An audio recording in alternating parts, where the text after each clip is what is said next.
House Bill, I'm Delegate Mike McDermott, and thank you, colleagues, Mr. Chair. House Bill 709 deals specifically with the accessory charge. Right now in Maryland, as you all are, I'm sure, aware, accessory to commit a crime, a felony, in this state carries a 5-year maximum penalty. We have had cases, and perhaps you have had in your jurisdictions, where we've had homicides in particular that have involved relatively heinous acts committed by the primary subject of the investigation, but that were covered up afterwards by accessories to the murder.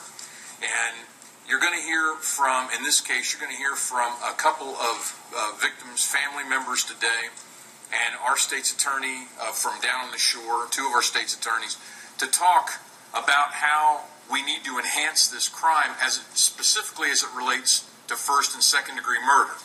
Now, 709 would simply allow the judge to impose up to a 20-year sentence on an accessory after the fact to commit murder in the first degree, as opposed to the current 5 years. But you know, it's 5 years for a burglary right now. It's 5 years for anything else that you cover up afterwards, but not for a homicide. If this bill was approved, it would allow the judge the latitude to look at the gravity of what the accessor did. What exactly did the accomplice do in covering up the homicide? Did they cut up a body? Did they move the body? You know, how involved were they in the process? Did they just hide the person in their house? All these are great factors that the judge needs to weigh in on. But right now, it is hard to say that this charge of 5 years would cover the aggravating menace of somebody that's involved to that degree in a homicide and becomes known to law enforcement. As it relates to second degree, it would allow the charge to move up to a 10-year sentence that the judge could impose. It doesn't mean that the judge would have to impose a 10-year sentence. It doesn't mean that the judge would have to impose a 20-year sentence. But it would allow him the latitude in an aggravated crime to deal with an accessory after the fact of that crime with a greater weight that the law should preserve and reserve for those types of sentences and those types of defendants. And I would like you to hear from the folks that it most impacts, which are family members that have to deal with the aftermath, state's attorneys that have to prosecute it and feel like they just don't have enough. When you basically are convicting somebody of committing the heinous act, it goes on for a couple of years. The conspiracy is greatly involved, and at the end of the day, one guy goes away for the rest of his life, the other guy goes away for 2 years because he's going to get out on a 5-year sentence after he's only been in jail, probably locally. And that just doesn't make any sense at the risk of some of the crimes that we're dealing with in law enforcement today. The judges don't have a greater latitude to exercise that kind of sentencing. And prosecutors, quite frankly, are basically unable to pursue these things and do it with a rigor that you would think that this type of criminality would require. I'm going to ask the state's attorneys to come forward and take over this particular panel, and then they will introduce the victims, and we'll move forward from that, Mr. Chair. Mr. Chairman, members of the committee, my name is Stephen Kroll from the Maryland States Attorneys Association. I've been a prosecutor or a specially assigned prosecutor for over 28 years, and I'm asking this committee for a favorable report as to House Bill 709. First, I'd like the committee to hear from Ms. Lynn Dudenhoff. Please.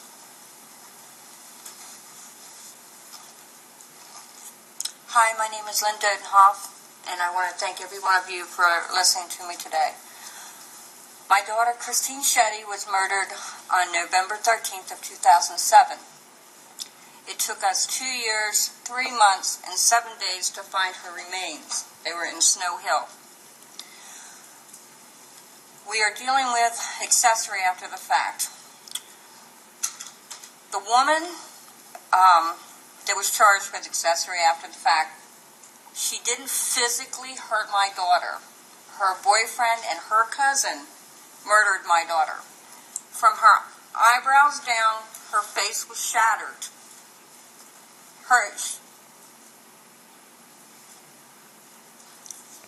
They didn't even give her the dignity of pulling her pants up. They were around her ankles.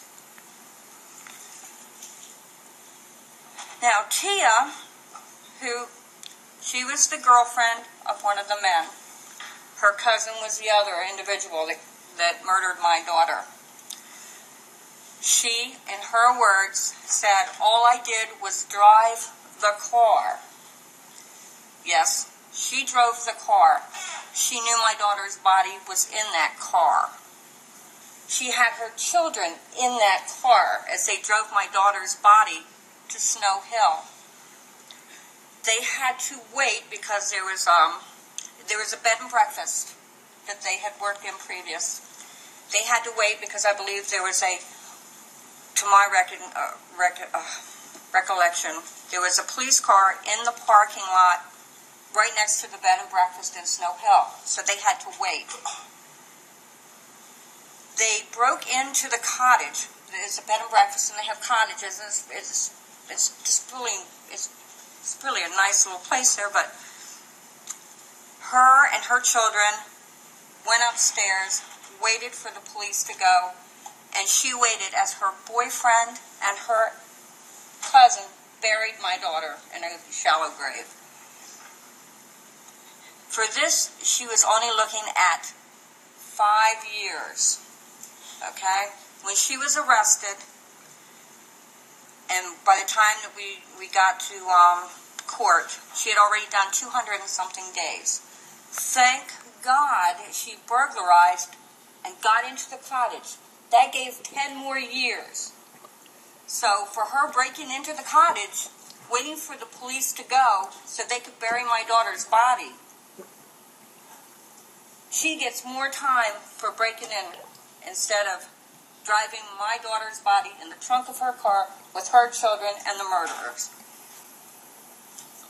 You have the power to make this right. It's not about me. It's about all the other moms, family members coming up, because you know there's going to be more. You know there's going to be more. I promise you. I promise you. This will mean a lot to the victims coming up. And there's going to be a lot more.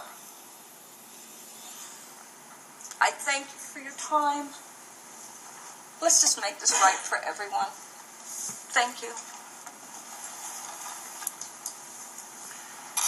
Committee next, we can hear from Ms. Robin Bennett, please. Ms. Bennett.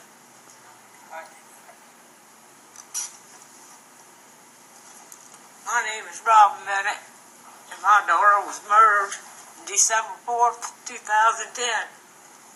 She was missing for 4 months. Finally, the police found her. The guy that killed her was a boyfriend of hers. The father helped bury her in a trash bag, so the police couldn't find her. They clipped her fingernails, and so they couldn't get DNA. And this man, the father, the boy's father, he's already up for parole. And he just went to jail in August for help burying my child in a trash bag. And she had 3 little children. And please pass this law.